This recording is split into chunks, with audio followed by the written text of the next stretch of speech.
I've done many projects in my community, some of them quite small. For instance, making a film where we wrote the script, we storyboarded it so we knew what the film was going to look like, we found a location and we shot the film and then we edited it, and now it is on the internet, on our website.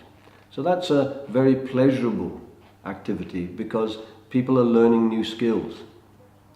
But perhaps the biggest and most exciting one I did was Foresight, which was in 2007, and it was about the crash of a German bomber in the Second World War in the valley where I live.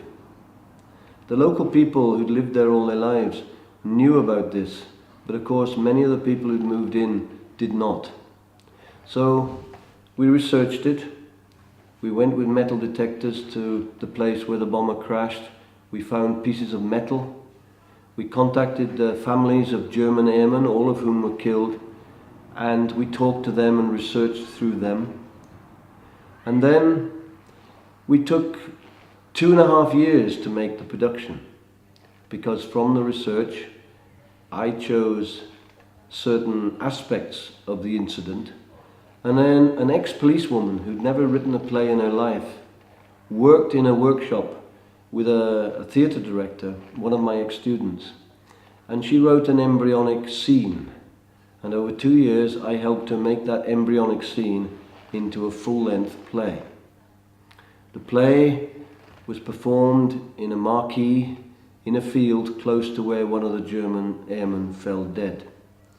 It was a promenade performance, so the audience moved around inside the marquee to watch different incidents from the story. There were projected images, a choir, musicians. There was an exhibition of vehicles from the Second World War outside the marquee, and inside the marquee there was an exhibition of memorabilia from the story. And there were interviews being played on a monitor, a TV monitor, of people who had witnessed the crash.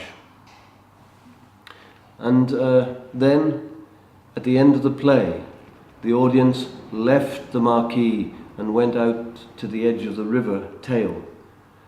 And whilst the farmer was telling how his father had found the dead German in the field after the crash of the bomber, a real Second World War aircraft bomber flew up the valley and then banked around over top of the audience, flew off up the valley, and then using big speakers and amplifiers and light, we simulated the crash of the German bomber.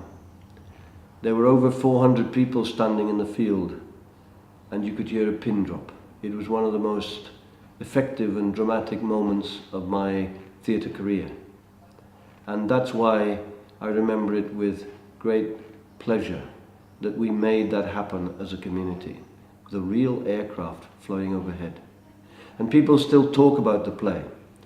So that's probably the biggest project and the most satisfying project I've done.